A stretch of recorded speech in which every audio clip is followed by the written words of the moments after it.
man who I interviewed back in December has his own drug addiction recovery story that he shared openly in hopes of inspiring others back in December. He was a good friend of Rob's and was one of the first people on the scene after Rob died.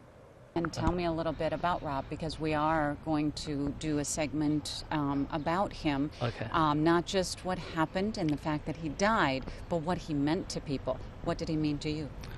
Rob meant a lot to me, and his passing, you know, his overdose.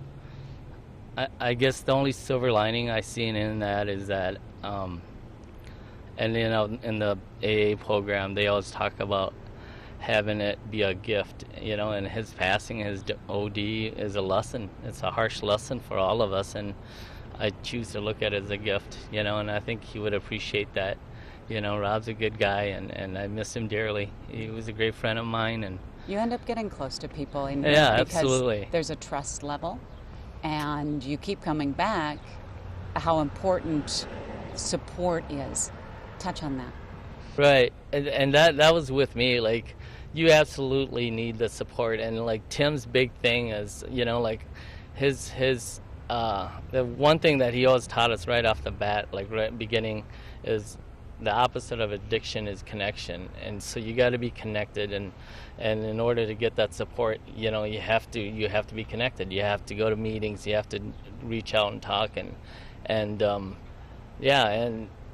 but even with all that, like, you got to have a solid spiritual foundation, I think. That spiritual foundation must help somewhat in the dark of night, when you can't necessarily pick up the phone and call someone. You certainly can't walk in at 2 o'clock in the morning and get that connection. How's that helped you? It's helped me tremendously. My faith, like, yeah, sometimes that's the only thing I rely on.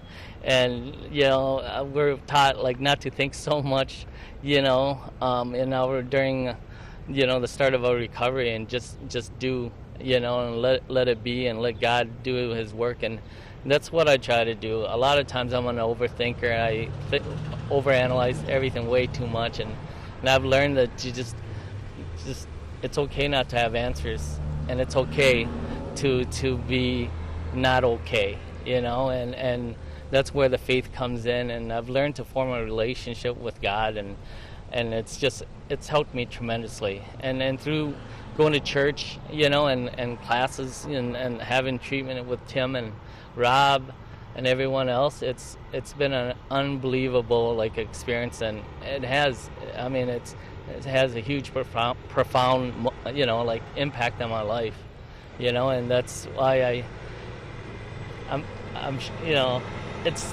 I'm doing this. I want to do this for Rob, because I feel that Rob is a success story. Even though he's gone now, like, he's made a huge impact on us. His life was not in vain. And that's why he's got his room named after him. You know what I mean?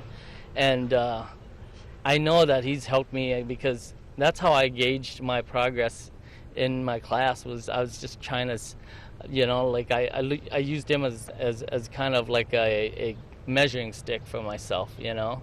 Continuing now with my conversation and interview with Giau, a Rochester man in recovery after battling drug addiction. He is a kind man who is not ashamed of his past or the faith that he now leans on in his recovery. Part of the series that we're doing this time around touches on what happened with Rob, and that is so prevalent now, and that's the fentanyl that is laced in these drugs. When I saw you in November, even before we did all of these interviews, you told me that as a dealer at one point, you had to lace drugs with fentanyl. Can you talk a little bit about that, just so that parents know how serious this stuff is? It's not just a joint your kid might be smoking. Right. Well, I think when we talked, it was, all I know is that fentanyl just came into the scene pretty recent, and I've never dealt with that.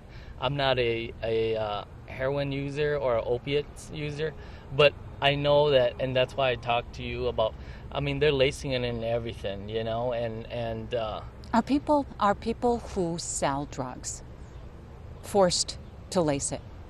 I'm thinking so, because that's a sickness of the addiction, is that the more fatal it is, the more it becomes a commodity. It becomes a premium because everybody wants to chase that dragon's tail, that high, and so unfortunately that is the case. And if you want to make that money, you're gonna do that. And it's sad. And I mean, Rob's a casualty of that.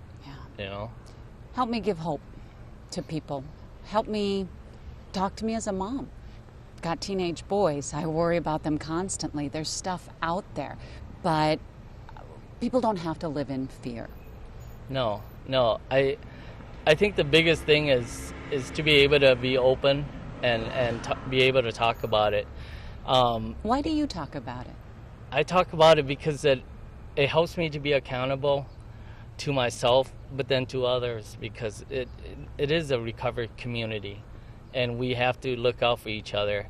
And I was given the gift by Tim. And so as my mentor, I'm going to do what is the next right thing and pass things on. And so that's what I'm doing. And I want to do for Rob. Rob would want me to do this, and we'd have a good time doing it, and so. How are you doing with your recovery? And during the summer, does it bring any triggers for you? Yeah. Yes. Does it?